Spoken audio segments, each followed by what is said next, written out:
Audio video clear है?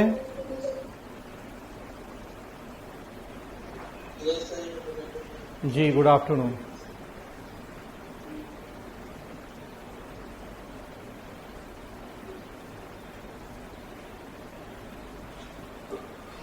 App वाले जो लोग जुड़े हैं उन्हें क्लियर है सब ऑडियो वीडियो? एक बार मैसेज से बताएं।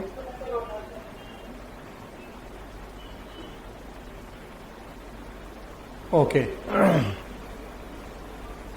चलिए ठीक है, शुरू करते हैं आज की क्लास। आज हम लोग बात करेंगे how to understand tail words of questions. प्रश्नों के अंत में जो पारिभाषिक शब्द होते हैं जिन्हें हम टेल वर्ड या पुछल्ले शब्द कहते हैं, उन शब्दों का क्या मतलब होता है, उस पे आज कुछ चर्चा करेंगे। जैसा कि हम जानते हैं कि मेंस एग्जाम में राइटिंग स्किल या लेखन शैली का बहुत व्यापक महत्व होता है।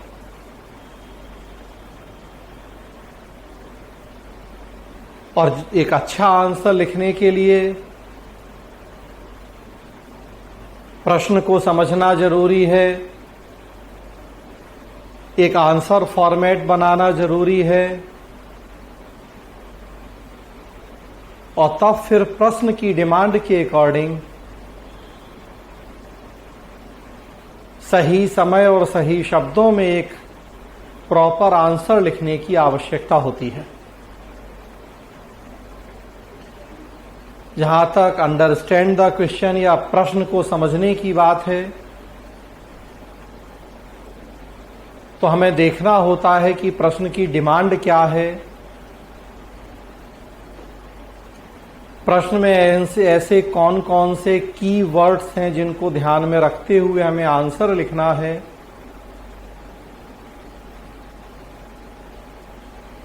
और उसी में आप देखेंगे कि प्रश्न के अंत में किस टेल वर्ड या पारिभाषिक शब्द का प्रयोग किया गया है,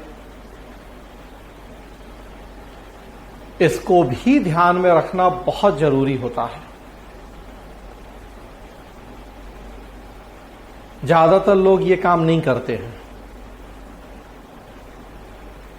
ज्यादातर लोग जिन्हें अनुभव नहीं है, जिन्हें एक्सपीरियंस नहीं है, तो वो तो खैर हम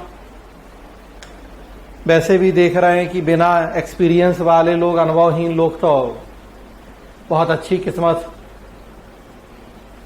राजयोग लिखवा के आए हो माथे पे तो अलग बात है, अदरवाइज तो फिर उनका इस सिविल सेवा परीक्षा में कुछ वैसे भी होना नहीं है।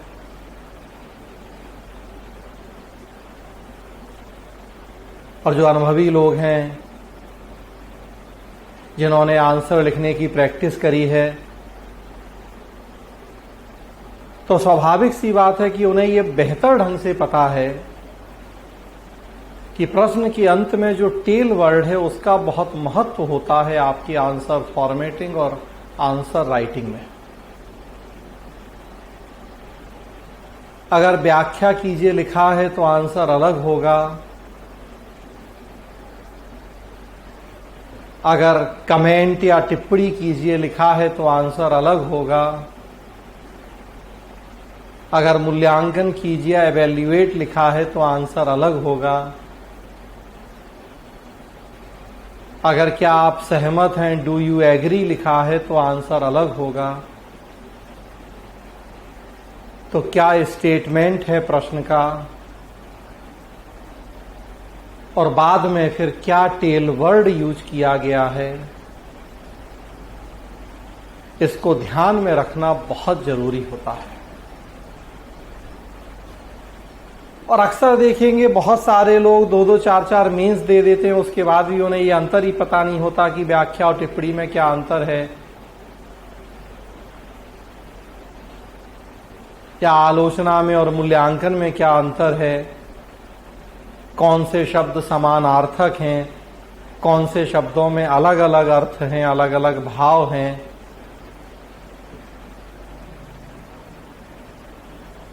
तो अक्सर लोगों को ये दुविधा असमंजस रहता है, पता ही नहीं होता है। उसी समस्या के समाधान के लिए हम शुरू में ही आपको ये क्लियर कर देते हैं कि एक अच्छा आंसर लिखते समय आपको किन किन बातों को ध्यान रखना है। और उसी क्रम में आज हम जो कुछ इम्पोर्टेंट यूजुअली यूज होने वाले जो टेल वर्ड्स हैं उनके क्या मीनिंग हैं उसकी बात करने जा रहे हैं।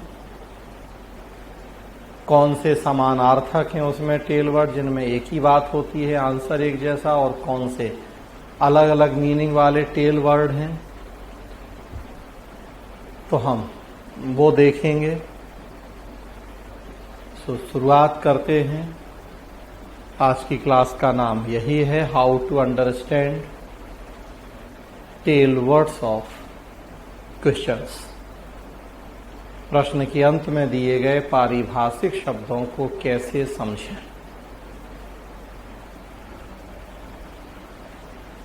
चूंकि हम राइटिंग स्किल की बात कर रहे हैं, एक अच्छे आंसर लिखने की बात कर रहे हैं, मतलब मेंस एग्जाम की बात कर रहे हैं, सिविल सर्विस एग्जाम में,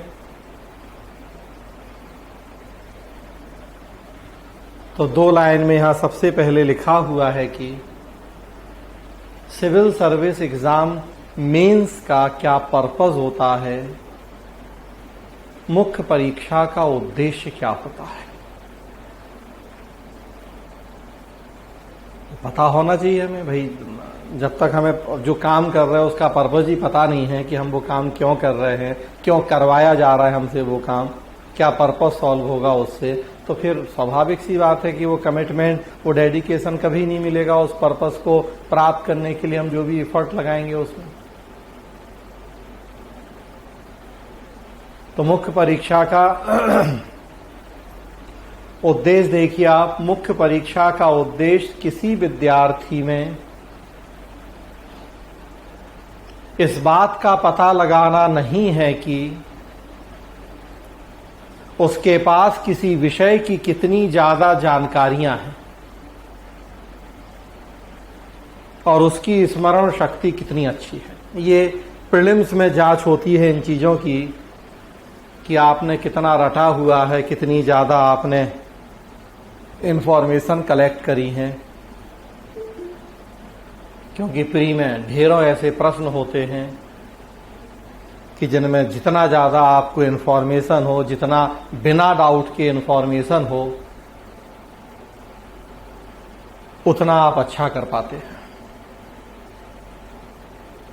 तो मेंस का ये पर्पस नहीं है कि आपका इंफॉर्मेशन का जो भंडार है वो कितना ज्यादा है, आपकी रटने की क्षमता, स्मरण शक्ति कितनी ज्यादा है, बल्कि मुख्य परीक्षा का उद्देश्य यह पता लगाना है कि विद्यार्थी की बौद्धिक क्षमता कितनी है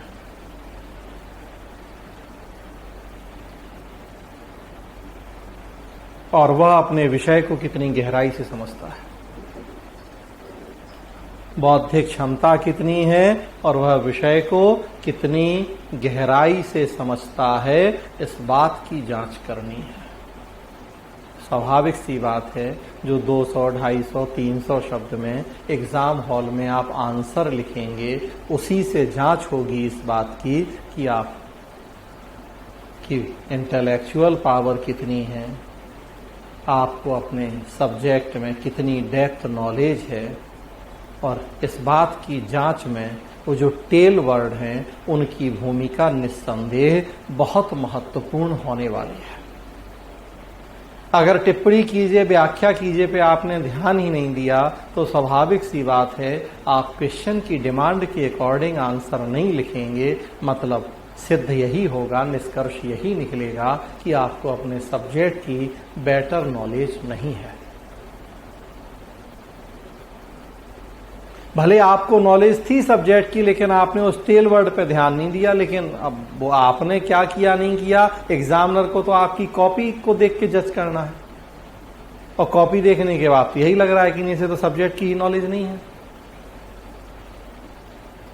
क्योंकि एक मेंस लिखने वाले स्टूडेंट से इतनी बड़ी भूल की अपेक्षा तो नहीं कर सकते कि वो उसे यही पता ना हो कि टिप्पणी कीजिए था या मूल्यांकन कीजिए था या व्याख्या कीजिए था और उसके अकॉर्डिंग हमें क्या आंसर लिखना था। बेवकूफी है ये, तो सीधे शब्दों में कहें।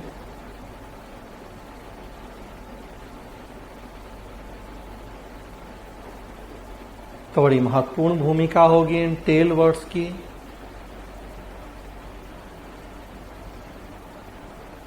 एक एक करके देखें कुछ प्रमुख टेल वर्ड जो अक्सर यूज होते हैं प्रश्नों में। प्रश्नों के अंत में दिए गए पारिभाषिक शब्दों का विश्लेषण।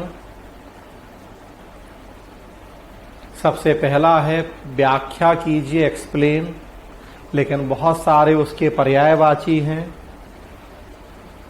व्याख्या कीजिए, स्पष्ट कीजिए, समझाइए, विस्तार कीजिए, वर्णन कीजिए, विवरण दीजिए, प्रकाश डालिए।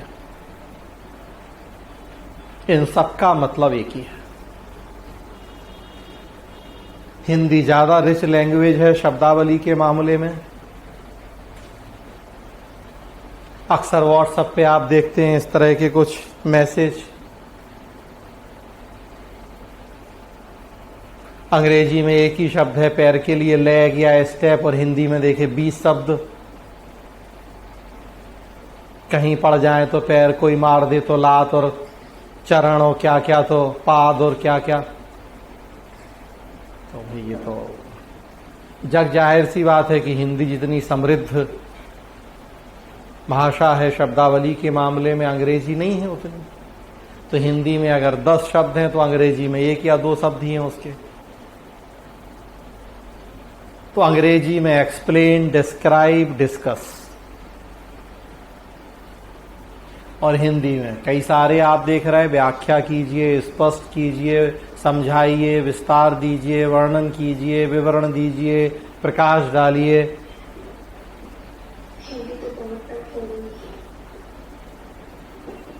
क्या कह रही हैं बिंदु?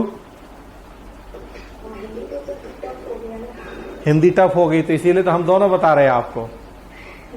हाँ, कि हिंदी भी ध्यान रखिए और अंग्रेजी भी ध्यान रखिए। तो हम दोनों बता रहे हैं इसलिए। तो हिंदी भी देख रहे हैं आप, अंग्रेजी भी देख रहे हैं।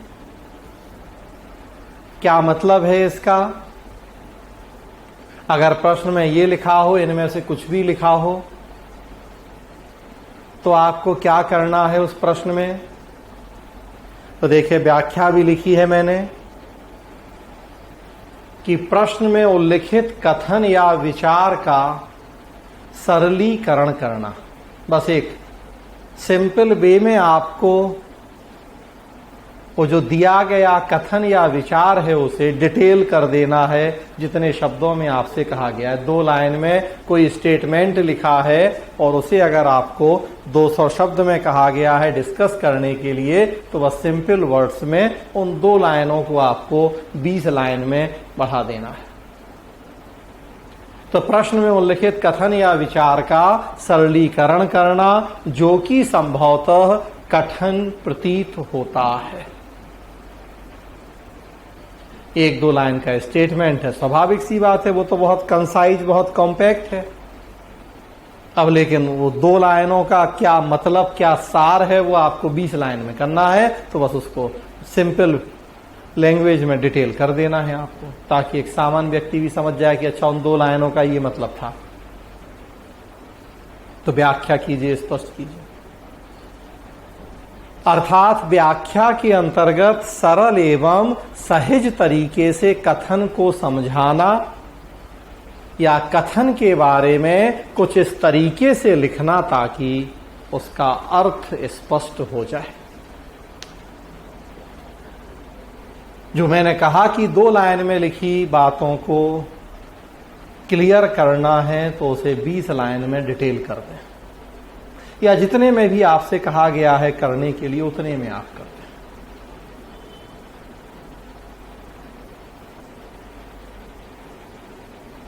यहां वैसे तो मैंने कहा व्याख्या कीजिए, वर्णन कीजिए, इनका मतलब एक ही होता है। लेकिन थोड़ा सा डिफरेंस है, वो अलग से लिख दिया गया है वहां कि अगर वर्णन कीजिए, विवरण दीजिए लिखा है, तो उनमें फैक्ट थोड़ा ज्यादा होगा।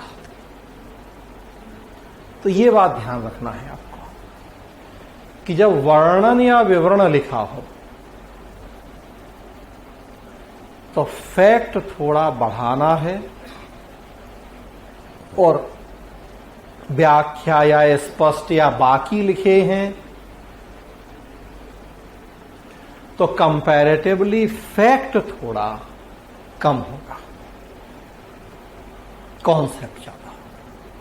तो ये मामूली सा अंतर होता है। नहीं भी करेंगे ये अंतर तब भी ठीक है, लेकिन मैं एकदम एग्जैक्ट आपको बता रहा हूं मीनिंग। सुबह से सब पर्यायवाची है, लेकिन फिर भी थोड़ा सा बस जो अंतर है कि वर्णन, विवरण, डिस्क्राइब, तो स्वाभाविक सी बात है कि उसमें थोड़ा सा फैक्ट की भी अपेक्षा की जाती है। अदरवाइज व्याख्या है, स्पष्ट करना है, तो दी गई बात को बस हमें डिटेल करके समझा देना है। ये मतलब है इन शब्दों का। एक एग्जाम्पल देखिए आप यहां, जो पूछे गए प्रश्न हैं यूपीएससी या यूपी या कहीं और बिहार, एक एक एग्जाम्पल भी लाया हूं मैं ताकि आपको और क्लियर हो बात। तो प्रश्न है, क्या आपके विचार में भारत का संविधान शक्तियों के कठोर पृथक्करण के सिद्धांत को स्वीकार नहीं करता है, बल्कि यह नियंत्रण एवं संतुलन के सिद्धांत पर आधारित है? व्याख्या कीजिए। डू यू थिंक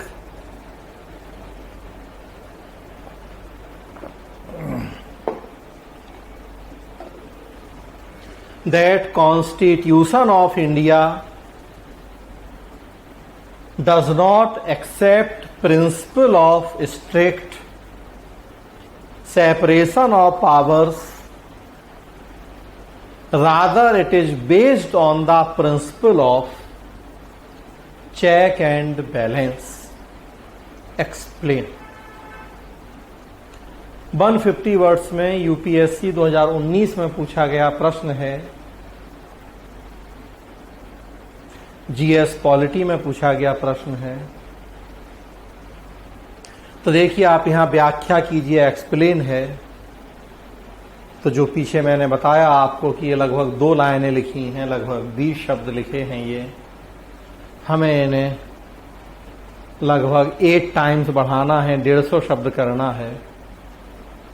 तो 2 लाइन को लगभग 16-17 लाइन में करना है। एक लाइन में ऑन एवरेज 10 शब्द आते हैं, अगर माने हम तो 16-17 लाइन। कम शब्द आते हैं आपके तो भाई उसी रेशियो में शब्द 150 हैं। तो दिखा देना है मैं कि भारत में संसदीय लोकतंत्र है, विधायिका कार्यपालिका के आपसी संबंधों के आधार पर यह प्रकार है लोकतंत्र का। यद्यपि सरकार के 3 अंगों में तीनों के अलग अलग काम हैं, लेकिन संसदीय लोकतंत्र होने से हमारे देश में वो तीनों एक दूसरे से जुड़े हैं। कैसे जुड़े हैं तो बस व्याख्या करना है हमें। तो जो दिया गया स्टेटमेंट है बस उसी को थोड़ा डिटेल कर देना है कि हाँ भाई साहब जैसा आप कह रहे हैं बिल्कुल सही बात है, वो ऐसा है, कैसे है, बस वो हमें 150 शब्द में दिखा देना है कि कठोर शक्ति पृथक्करण नहीं है हमारे यहां, बल्कि चेक एंड बैलेंस है। कार्यपालिका विधायिका के प्रति सामूहिक रूप से उत्तरदायी है। विधायिका में वही हो रहा है जो कार्यपालिका चाह रही है, क्योंकि बहुमत उसका है। न्यायपालिका न्यायिक समीक्षा कर रही है, न्यायिक सक्रियता है। कैसे तीनों एक दूसरे को चेक एंड बैलेंस कर रहे हैं, हमें दिखा देना होगी। तो व्याख्या करना है हमें दिए गए स्टेटमेंट की। तो पहला है ये, और उसमें कई सारे जो पर्यायवाची हैं। आगे बढ़ें। दूसरा है टिप्पणी कीजिए, कमेंट। टिप्पणी कीजिए या कमेंट अक्सर ये बहुत प्रचलित, सारे ही मैंने कहा जो बहुत पॉपुलर हैं, यूजुअली जिनका हम प्रयोग देखते हैं प्रश्नों में, उन्हीं की हम यहां बात कर रहे हैं। तो टिप्पणी कीजिए, कमेंट। प्रश्न में उल्लिखित कथन के बारे में अपना दृष्टिकोण या मत प्रकट करना।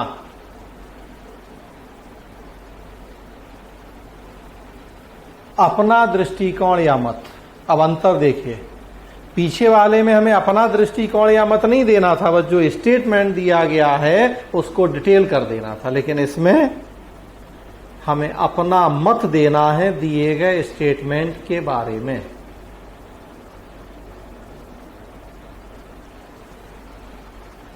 इस प्रकार के उत्तरों में सीधे सीधे दिए गए कथन पर अपने विचार देना है।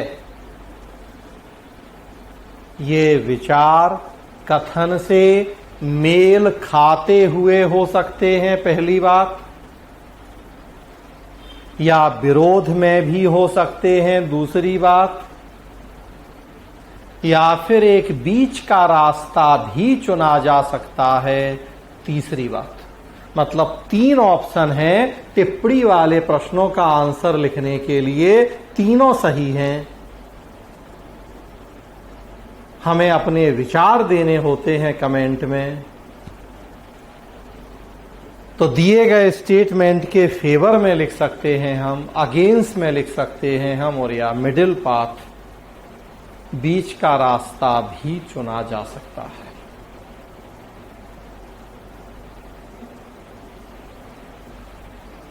लेकिन जो भी रास्ता चुना जाए वह उपयुक्त तथा पर्याप्त तर्क पर आधारित हो।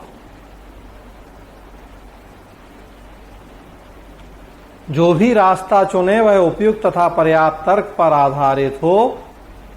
तो कथन के स्वरूप को समझने की जरूरत है। वो तो हर जगह जरूरत है भाई, जब तक हम दिए गए स्टेटमेंट को समझेंगे ही नहीं, उसका नेचर ही नहीं समझेंगे तो बात ही नहीं। तो मतलब कमेंट वाले प्रश्नों में 3 ऑप्शन है, हम किसी भी को भी चुन सकते हैं। बस ध्यान ये रखना है कि जिस भी रास्ते को चुने उसको जस्टिफाई करने के लिए हमारे पास पर्याप्त तर्क या आर्ग्यूमेंट्स उपलब्ध हो।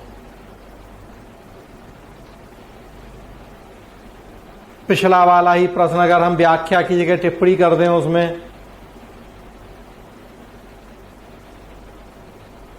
तो अब 3 रास्ते हैं। एक रास्ता तो जो दिया गया स्टेटमेंट है आप बिल्कुल दिखा दें व्याख्या वाला ही कि हाँ सही बात है, ये नहीं है हमारे देश में कठोर शक्ति पृथक्करण, बल्कि चेक एंड बैलेंस है। व्याख्या में बस यही एक ऑप्शन था, लेकिन अगर टिप्पणी कर दें तो एक ऑप्शन तो ये है। दूसरा ऑप्शन क्या है कि आप उल्टा लिखें कि नहीं, गलत बात है हमारे देश में तो कठोर शक्ति पृथक्करण, कैसे है तो अब वो दिखाना पड़ेगा आपको फिर। और तर्क के साथ आपने दिखा दिया तो पूरे नंबर मिलेंगे आपको।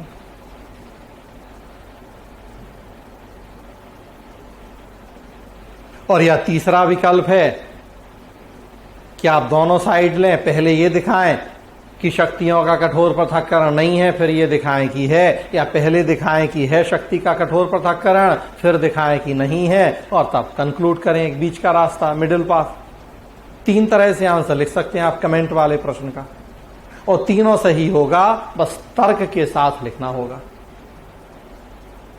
अगर आप शक्ति पृथक्करण को स्वीकार कर रहे तो क्यों स्वीकार कर रहे, अगर स्वीकार नहीं कर रहे तो क्यों नहीं कर रहे, और या दोनों चीजें एक साथ तो वो कैसे है, तो कमेंट हो जाएगा।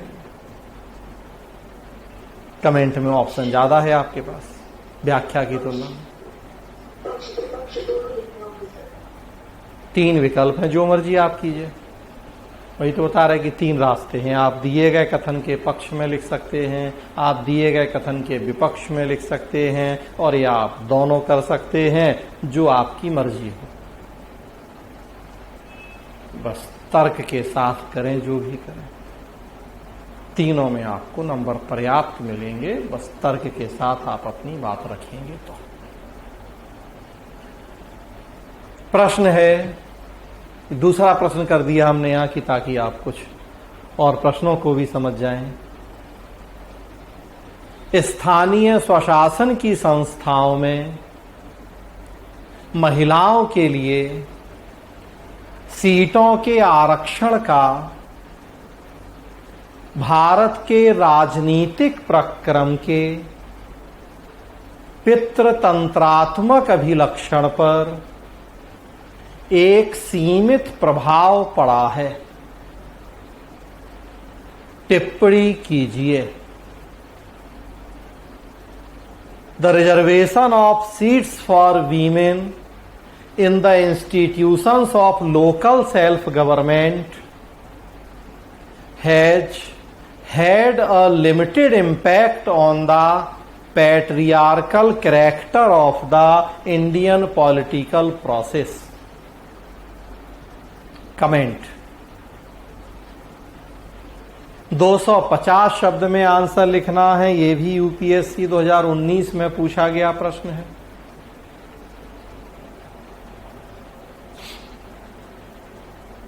महिलाओं को जो आरक्षण दिया है हमने पंचायतों, नगर पालिकाओं में, लोकल बॉडीज में, 73rd 74th कॉन्स्टिट्यूशनल अमेंडमेंट से 33% रिजर्वेशन है, लेकिन कई राज्यों ने उसे बढ़ा के 50% तक किया है। तो उसी के ऊपर प्रश्न है कि महिलाओं को जो आरक्षण मिला है उससे जो भारत का राजनीति का पितृतंत्रात्मक अभिलक्षण है उस पर सीमित प्रभाव पड़ा है। मतलब बहुत ज्यादा प्रभाव नहीं पड़ा, बिल्कुल नहीं पड़ा, ऐसा भी नहीं, सीमित प्रभाव पड़ा है। कमेंट करना है इस पर। तो देखिए अब 3 विकल्प हैं। आप सहमत हो जाएं इस बात से कि हां जो दिया गया स्टेटमेंट है एकदम सही है, सीमित प्रभाव ही पड़ा है।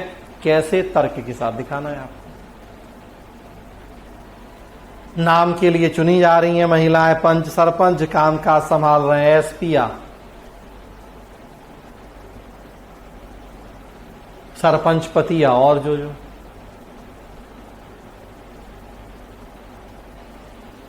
तो सीमित प्रभाव पड़ा है, दिखाना है आपको। आप विपरीत लिख सकते हैं कि नहीं सीमित प्रभाव नहीं है, गलत बात है, ये बहुत व्यापक प्रभाव पड़ा है।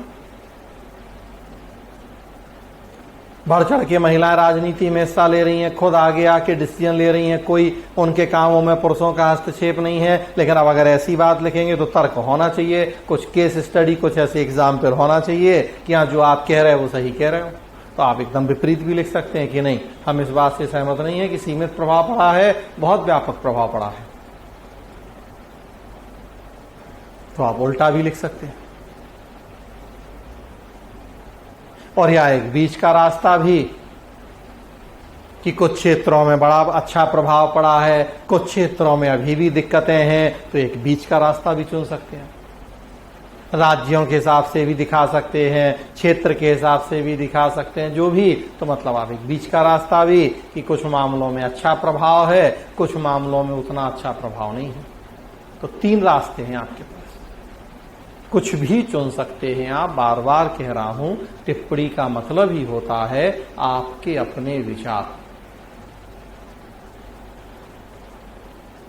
3 विकल्प होते हैं आपके पास, 3 में से किस एक को चुनना है ये आपके विवेक के ऊपर निर्भर है। तो ये कमेंट होता है या टिप्पणी कीजिए।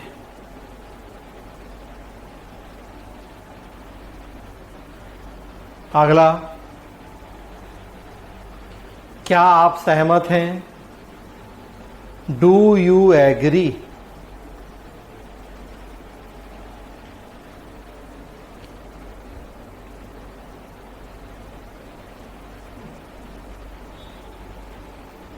इस पहलू पर सावधानी पूर्वक विचार करने की जरूरत है, क्योंकि अधिकतर विषयों में असहमति के बिंदु भी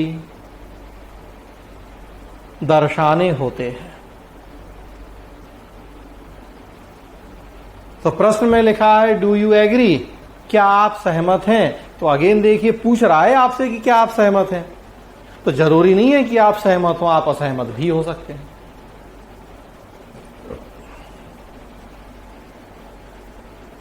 अगेन मर्जी आपकी है कि आप सहमत हैं या नहीं हैं।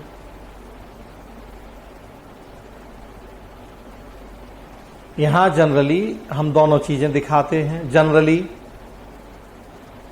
जो सहमति के मुद्दे हैं वो भी, जो असहमति के मुद्दे हैं वो भी।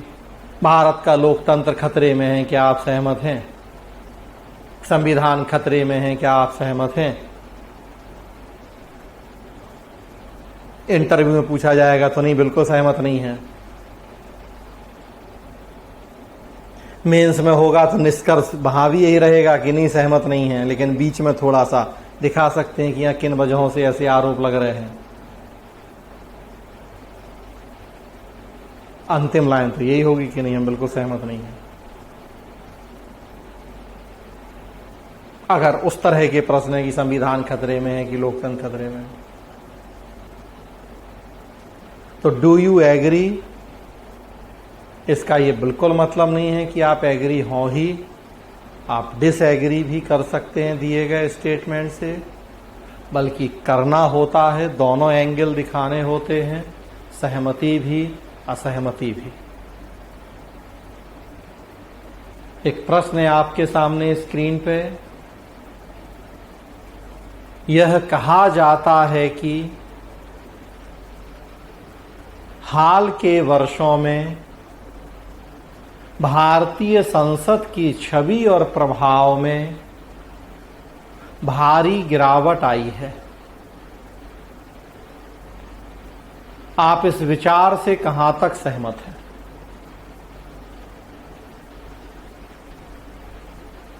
It is said that the image and influence of Indian Parliament have suffered a serious decline in recent years. How far do you agree with this viewpoint? UPSC 1999 का प्रश्न है, जानबूझ के हमने लिया क्योंकि यह प्रश्न आज भी सेम पूछा जा सकता है। आज भी यही स्थिति है, क्योंकि तो हम इसको 1999 की जगह 2021 कर दें तो अभी उतना ही प्रासंगिक प्रश्न है। तब बड़े प्रश्न पूछे जाते थे, पवेड में भी, जीएस में भी, 600 शब्द के, तो ये 600 शब्द में पूछा गया। आज अब 200-250 बस इतने ही पूछे जाते हैं प्रश्न। नंबर ऑफ क्वेश्चंस बढ़ा दिए हैं, शब्द कम कर दिए हैं। यूपीएससी में, यूपी में, बिहार में अभी भी बड़े प्रश्न पूछे जाते हैं।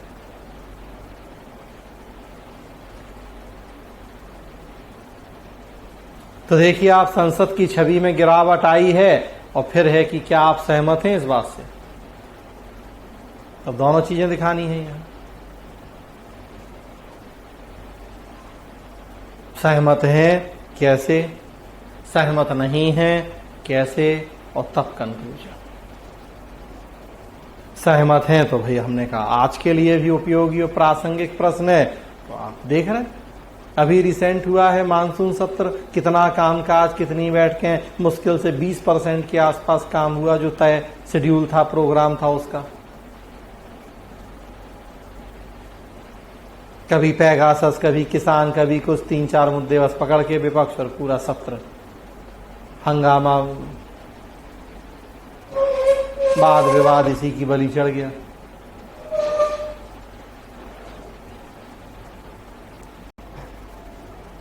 तो सहमति भी दिखाना है आपको, और फिर असहमति भी दिखाना है कि लेकिन नहीं भाई, लोकतंत्र है, दुनिया का सबसे बड़ा लोकतंत्र है, आज भी संसद सर्वोच्च विधि निर्माता संस्था है, कितने सारे विधेयक पास किए हैं सरकार ने।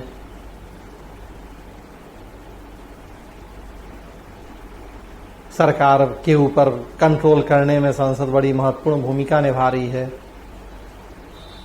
संसद की मर्जी के बिना ना कोई पैसा खर्चा होता है, ना कोई टैक्स लगाती है सरकार। संसद के जो कार्य भूमिका है, थोड़ा सा फिर असहमति भी दिखानी कि नहीं, सहमत नहीं है, और तब कंक्लूड करना है।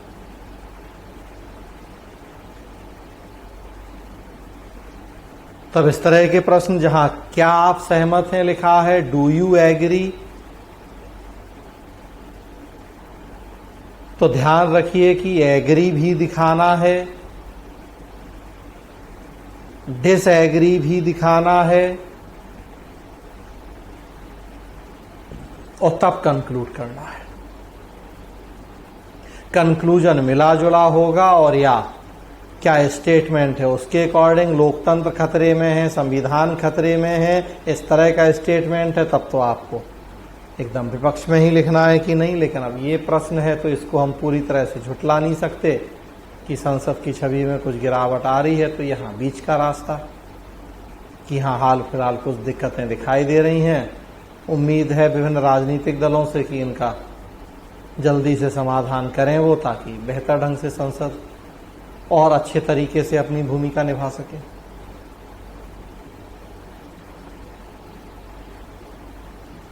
तो जनरली बीच का रास्ता होगा निष्कर्ष में, लेकिन कई बार स्टेटमेंट ऐसे भी हो जाते हैं कि फिर वहां आपको तो स्टेटमेंट के अकॉर्डिंग भी डिसीजन लेना होगा कि आप कंक्लूड कैसे करेंगे उसे। अक्सर मैं जानबूझ के इंटरव्यू में पूछता हूं इस तरह के प्रश्न मौके इंटरव्यू में फंसाने के लिए कि भाई लोग क्या कह रहे हैं, लोकतंत्र खतरे में है, संविधान खतरे में है, लोगों की आजादी खतरे में है, तानाशाह सरकार है देश में, आपातकाल लगा हुआ है, तालिबान की सरकार है देश में, कि क्या विचार है लोगों का।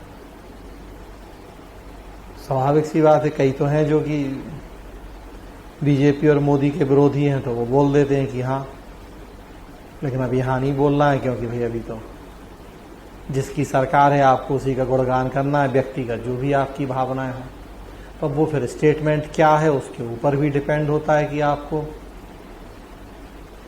क्या स्टैंड रखना है इंटरव्यू में। विशेष रूप से रिटन में तो चलो ये है कि भाई आपको 200 शब्द हैं तो आप बीच में पक्ष भी लिख दोगे, विपक्ष भी, कंक्लूड। इंटरव्यू में तो 1 लाइन 2 लाइन में बोलना है। अब उतना डिटेल डिस्कशन का मौका तो है नहीं है कि भैया पहले हम पक्ष गिनाएं विपक्ष गिनाएं हो, तब वहां तो सीधा सीधा टू द पॉइंट जवाब देना होता है।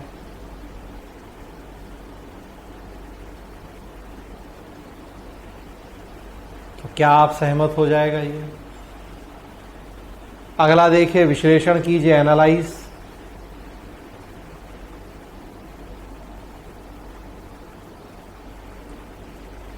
लिखा है विश्लेषण तथा संश्लेषण परस्पर विरोधी शब्द हैं।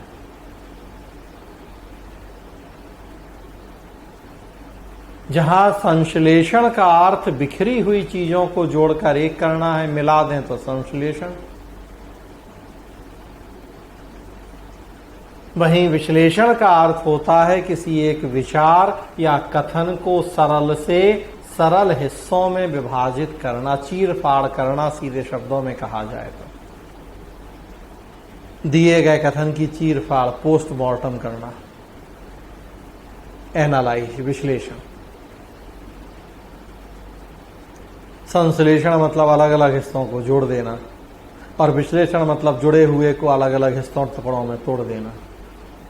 जितने एंगल, जितने डायमेंशन, जितने एस्पेक्ट हो सकते हैं उन सब पे ध्यान देना। तो लिखा है कि किसी कथन का विश्लेषण करते हुए अभ्यर्थी को अपने मन में क्या, क्यों, कैसे, कब, कहां, कितना, जितने ये वाट, वाई, हाउ, हु, जो भी इस तरह के व्हेन, वेयर, ये क्वेश्चन मार्क शब्द हैं, शब्दों पे, सारे शब्दों पे ध्यान देते हुए और सबको ध्यान में रखते हुए आंसर लिखना है।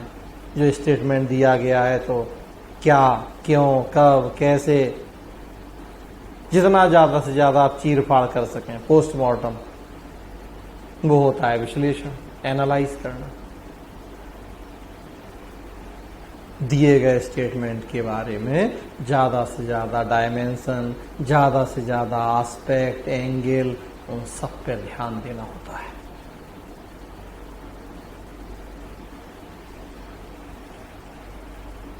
उदाहरण देखिए,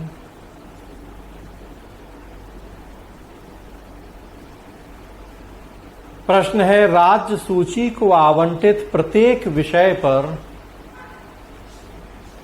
एक अलग से केंद्रीय मंत्रालय या विभाग है। क्या इसका अर्थ संघ सरकार की सर्वोच्चता है, या कि विकास प्रशासन पर बल है? विश्लेषण कीजिए। There is a separate central ministry और department on each subject allocated to state list.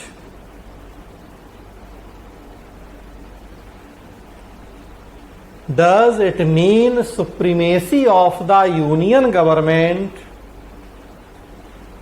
or an emphasis on development administration? Analyze. ये भी यूपीएससी में पूछा गया प्रश्न है, 2007 यूपीएससी में पूछा गया है, लेकिन अगेन आप देखेंगे कि आज के लिए भी ये प्रश्न उतना ही उपयोगी या प्रासंगिक प्रश्न है। आज भी इस प्रश्न को पूछा जा सकता है आपसे, 2007 की जगह 2021 कर रहे हैं, आज भी उतना ही रेलिवेंट क्वेश्चन है। तब 600 शब्द में पूछा गया था, ये 600 वर्ड्स। तब यहां विश्लेषण करना है, एनालाइज, चीरफाड़,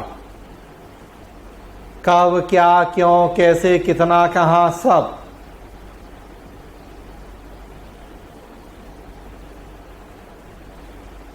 तो प्रश्न कह रहा है कि हमारे देश में संघात्मक शासन व्यवस्था है, संविधान की अनुसूची 7 के तहत हमने केंद्र और राज्यों के बीच में शक्तियों का विभाजन किया है, जो संघ सूची के विषय हैं उन पे संघ सरकार कानून बनाती और लागू करती है, जो राज्य सूची के विषय हैं उन पे राज्य सरकारें कानून बनाती लागू करती हैं,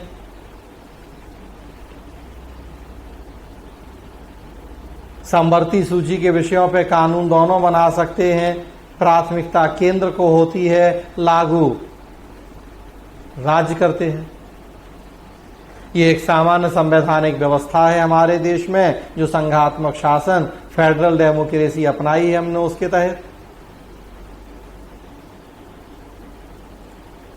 लेकिन प्रश्न कह रहा है कि राज्य सूची के विषयों पर भी केंद्र ने मंत्रालय बनाए हैं।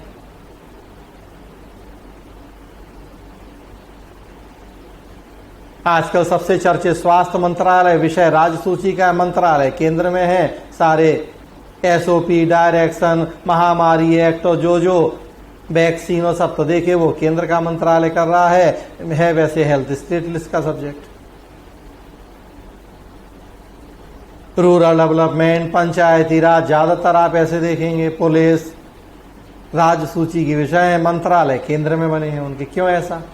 भाई राज्य सूची के विषयों पे निर्माण भी राज्यों को करना है, क्रियान्वयन भी राज्यों को करना है, केंद्र में उनके मंत्रालयों का क्या औचित्य है?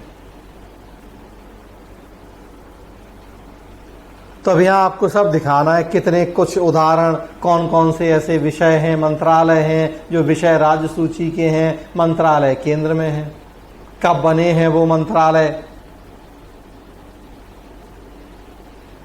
क्या सोच के बनाए गए थे वो मंत्रालय।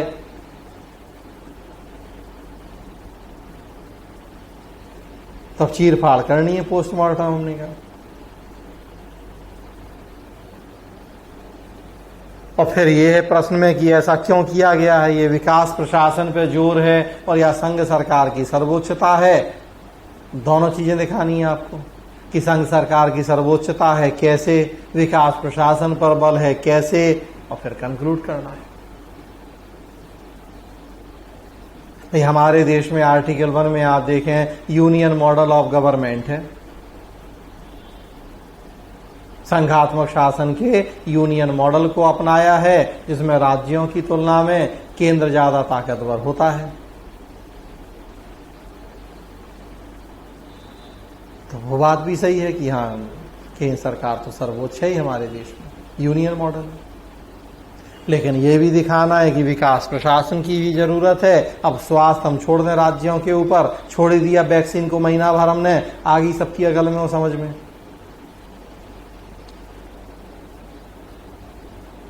उसी तरह से कृषि हो, पुलिस हो, छोड़ दें अगर हम राज्यों के ऊपर राज सूची के विषय हैं तो देख लीजिए क्या हाल होगा देश का। तो दोनों बातें हैं, केंद्र की सर्वोच्चता भी है, इसको भी हम नहीं झुठला सकते, लेकिन विकास की चिंता है, इसको भी नहीं झुठलाया जा सकता। तो दोनों दिखाना है और तब कंक्लूड करना है। तो यहां चीरफाड़ है एनालिसिस, कौन कौन से मंत्रालय कब बने, क्यों बने, हमने कहा राज्य सूची के विषय क्या हैं, केंद्र में कौन से मंत्रालय हैं, उनके आधार पे तो सब देखिए फिर यहां हो जाएगा। आलोचना कीजिए, क्रिटिसाइज।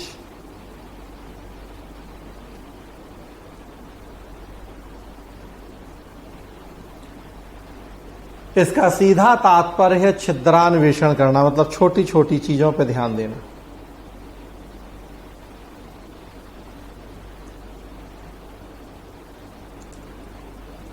अच्छा काम हो रहा फिर भी अब मोदी सरकार की आलोचना करो, कर नहीं है आलोचना तो भैया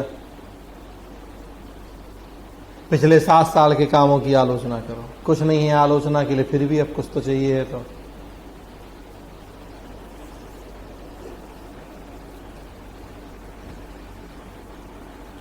तो सीधा तात्पर्य है छिद्रान्वेषण करना, अर्थात छोटी छोटी बातों पर ध्यान देना। सकारात्मक एवं नकारात्मक दोनों पहलुओं पर चर्चा की जानी चाहिए, लेकिन विशेष बल नकारात्मक पहलू पर होना चाहिए। जनरली आलोचना का मतलब हम जानते हैं कमियां, नकारात्मक पहलू, लेकिन ध्यान रखना है कि सकारात्मक भी आते हैं, उसमें कम होते हैं, नकारात्मक की चर्चा ज्यादा होती है। और अंत में एक प्रभावी निष्कर्ष लिखने की आवश्यकता है जो स्पष्ट करे कि फाइनली आप क्या कहना चाहते हैं।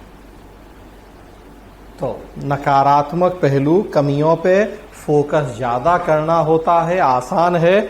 आलोचना, क्रिटिसाइज, तो जो नेगेटिव बातें हैं, नकारात्मक पहलू, उन पे फोकस ज्यादा होगा। हालांकि कुछ आपको पॉजिटिव बातें भी उसमें शामिल करनी होंगी।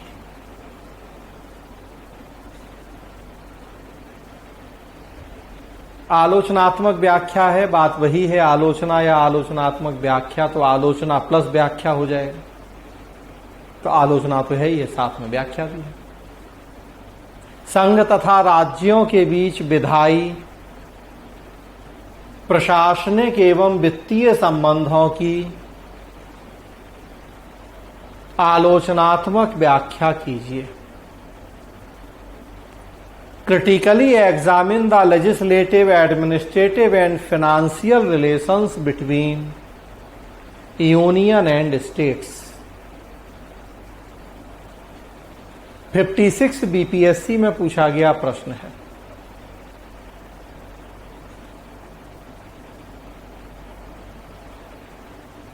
आलोचनात्मक व्याख्या है, मतलब आलोचना प्लस व्याख्या।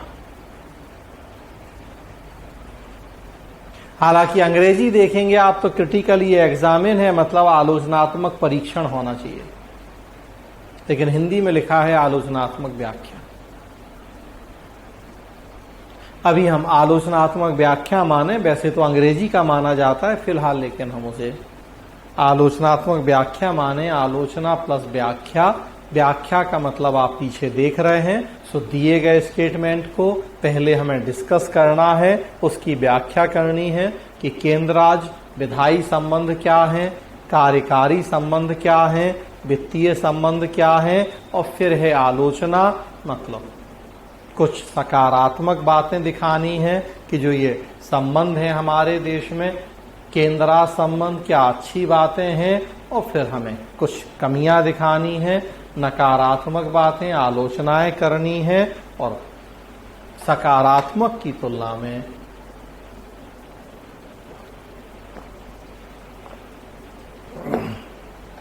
नकारात्मक बातें ज्यादा होनी है।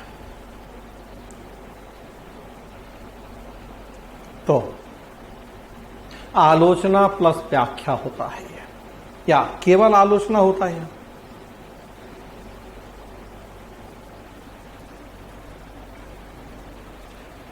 अगला देखिए, परीक्षा कीजिए, परीक्षण कीजिए, समीक्षा कीजिए, समालोचना कीजिए, निरीक्षण कीजिए, गुण दोष विवेचन कीजिए। सबके मतलब एक ही है, परीक्षा, परीक्षण, समीक्षा, समालोचना, निरीक्षण। अंग्रेजी में एग्जामिन, रिव्यू, एसेस।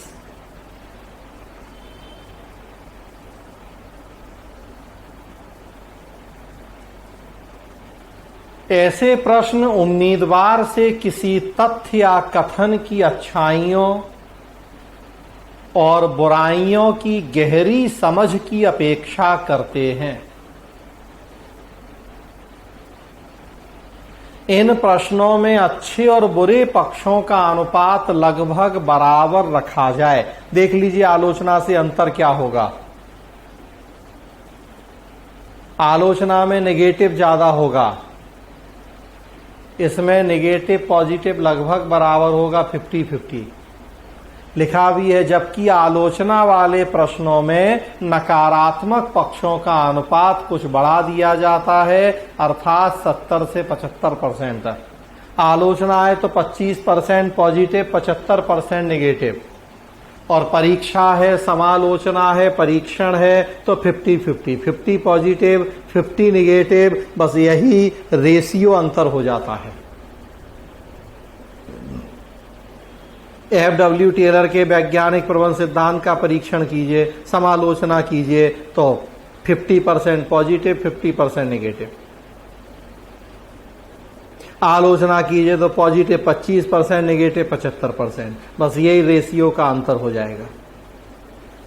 तो ये परीक्षा समालोचना हो जाएगा। 73वें सांविधानिक संशोधन के पश्चात पंचायती राज की विभिन्न उपलब्धियों का परीक्षण कीजिए।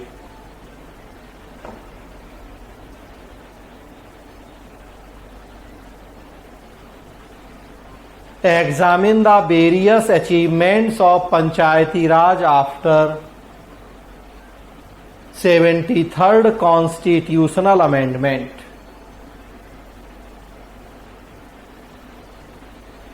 यूपी पीसीएस 2007 में पूछा गया प्रश्न है। बिल्कुल इसी तरह का प्रश्न अभी 66वीं बीपीएससी मेंस में इस साल पूछा गया, 600 शब्द। तो जो भी प्रश्न है ये सब आज के लिए भी उतने ही प्रासंगिक हैं। और जानबूझ के हमने जीएस वाले प्रश्न लिए हैं कि ताकि आप तो सारे लोग पवेट वाले हो, लेकिन पवेट के अलावा भी ये क्लास सबके लिए उपयोगी है, हर आदमी के लिए जो मेंस लिखेगा। तो जानबूझ के हमने ऐसे एग्जाम्पल लिए हैं कि वो सबको समझ में आए बात, तो सबको फायदा हो जाए इस क्लास का।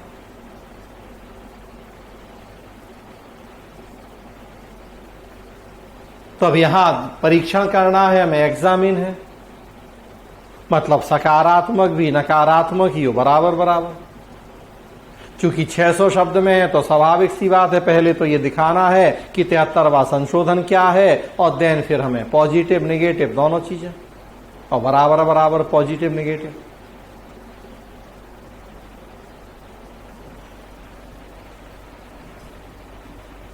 अगला है मूल्यांकन कीजिए, आलोचनात्मक मूल्यांकन कीजिए, एवेल्युएट, क्रिटिकली एवेल्युएट।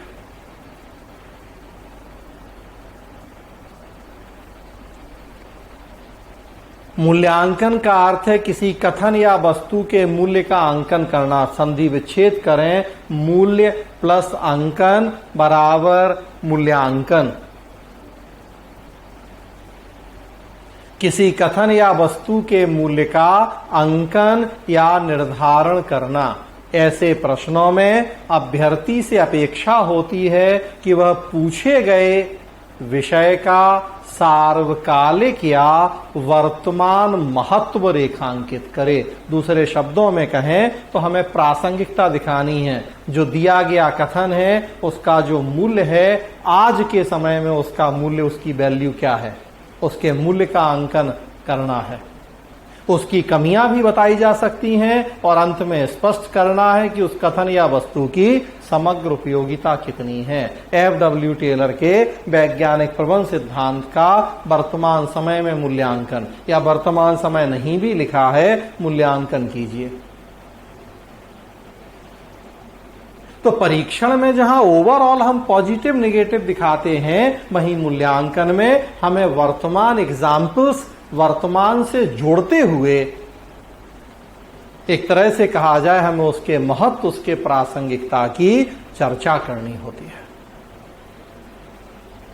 परीक्षा में वो नहीं करेंगे काम, लेकिन मूल्यांकन में हमें वो काम करना पड़ेगा कि वर्तमान के उदाहरण हो, वर्तमान से जोड़ते हुए हम दिखाएं कि उसका महत्व है, नहीं है। तो दोनों चीजें लिखा है, कमियां भी बताई जा सकती हैं। तो वो तो अब बेवर का नौकरशाही मॉडल का मूल्यांकन कीजिए, तो कौन सी बातें आज उपयोगी हैं, कौन सी बातें आज उपयोगी नहीं हैं, दोनों आएगा उसमें।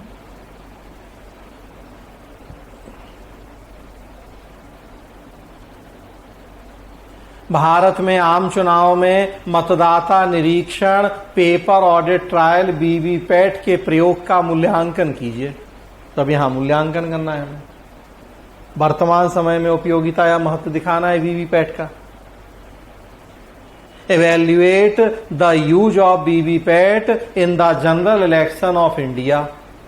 यूपीपीसीएस 2018 में पूछा गया प्रश्न है 125 शब्द में। तो वीवीपैट का आज के समय में जो कि ईवीएम के ऊपर विवाद होता है, आरोप लगते हैं, तो उस संदर्भ में वीवीपैट की उपयोगिता क्या है वर्तमान समय में। लोगों को भरोसा दिलाना कि चुनाव निष्पक्ष हो रहे हैं, जिसको वोट डाल रहे हैं उसी को वोट पहुंच रहा है। तो यहां मूल्य आंकना है, वर्तमान समय में महत्व। तो ये पॉपुलर टेल वर्ड्स या पारिभाषिक शब्द हैं, अक्सर जिनका आप इस्तेमाल देखेंगे प्रश्न में। कोशिश की मैंने कि आपको बता पाऊं कि क्या मतलब होते हैं उनके, क्या बातें होंगी आपके आंसर में। सो उदाहरण भी हमने साथ में लिए, केवल गप नहीं करी आपसे कि केवल हम वो शब्द बताते, उनके मतलब बताते। हमने सबके साथ में एक एक एग्जाम्पल भी इसीलिए दिया कि ताकि आप ज्यादा बेहतर तरीके से मेरी बात को समझ पाएं। आज की क्लास में इतना ही। कोई कुछ पूछना, बताना चाहता है तो पूछ सकता है, बता सकता है। अदरवाइज आज की क्लास बंद करेंगे और नेक्स्ट क्लास कल नहीं होगी, परसों होगी। कल ऑफ है तो अगली क्लास होगी परसों। अभी स्ट्रेटजी में ही 1-2 क्लास और बची हैं, उनको कंप्लीट करेंगे और तब फिर हम टॉपिक पे आएंगे। सो नेक्स्ट क्लास वेडनेसडे को होगी।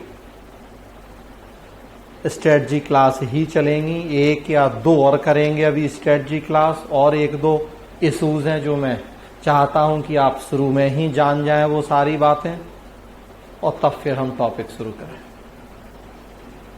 सो नेक्स्ट क्लास वेडनेसडे, परसों 8 तारीख। तो एक और इशू पे बात करेंगे आपसे। अभी कोई कुछ पूछना, बताना चाहता है तो पूछ सकता है।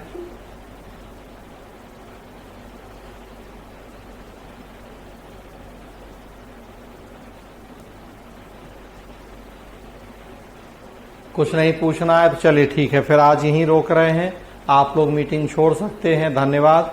परसों मिलेंगे हम लोग और एक नए मुद्दे पे आपसे चर्चा होगी। कल क्लास नहीं है, परसों मिलेंगे, एक नए मुद्दे पे चर्चा होगी। तब तक के लिए धन्यवाद। अपना ख्याल रखिए।